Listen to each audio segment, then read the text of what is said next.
My name is Aaron. I am a resident of Houston, Texas. My home is a few miles ahead of the airport. About 2 years ago, I used to work toward the industrial port area beyond Baytown. I was involved in buying and selling land there.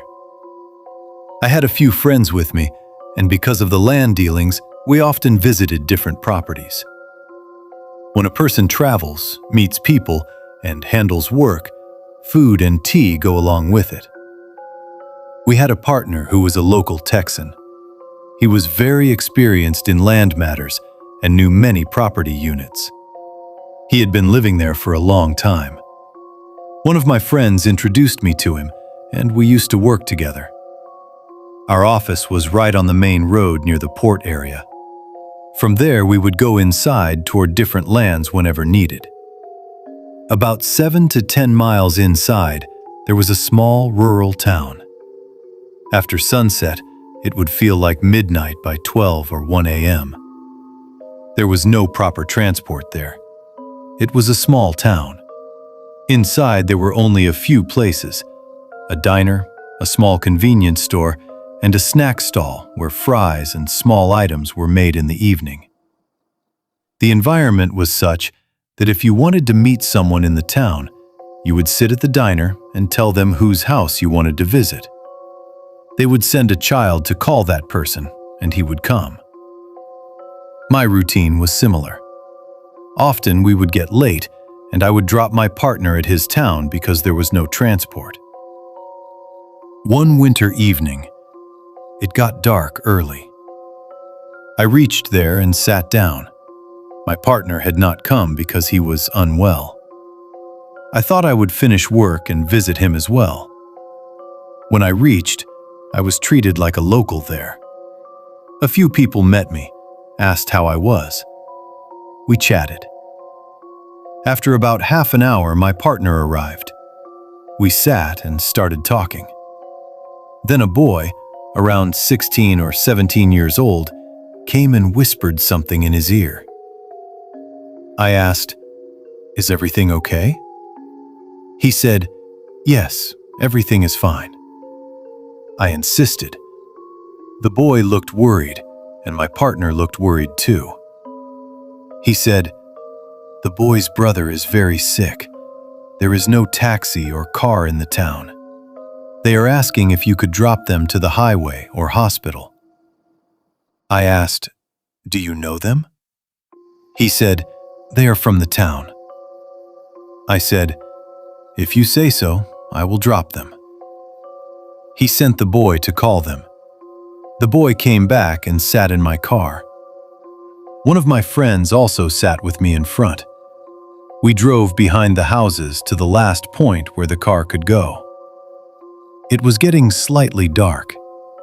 I told the boy to bring the patient. I turned the car around so it would be easy to leave quickly.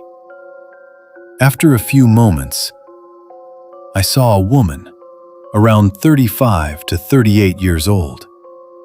She looked very fit, well-dressed, clean, attractive.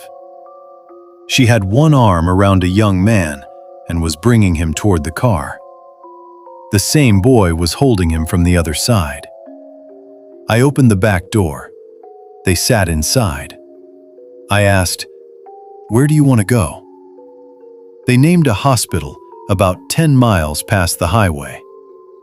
I said, "I may not go all the way, but I will drop you at the highway and arrange a vehicle."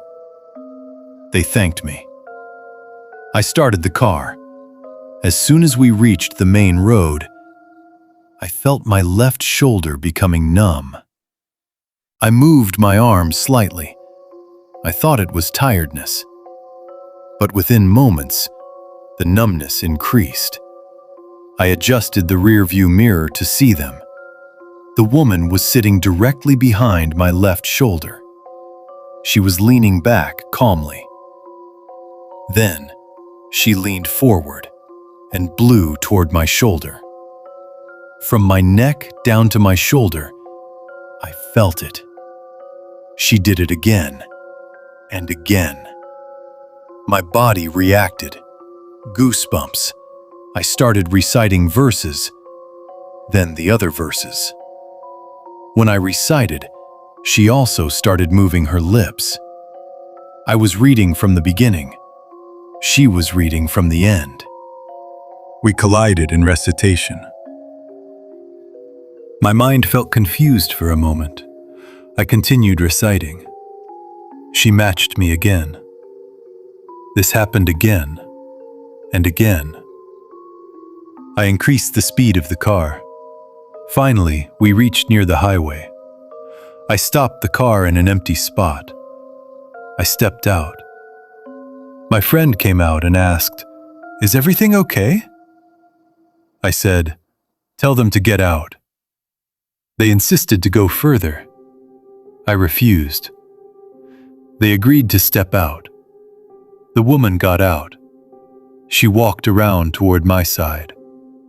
Before opening the door for the patient, she looked at me from head to toe and said, "You survived." Then she helped the patient out. The three of them walked toward a taxi. I immediately started the car and drove back toward the town. My friend asked if I felt something. I said, I was reciting, and she was reciting. He said he did not notice anything from the back. I told him what I felt. It was as if our frequencies had become one. I do not know how the car was being driven. It was just moving. We returned to the town.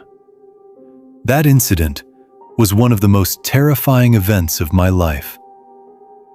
Since that day, my faith in the words of Allah became firm.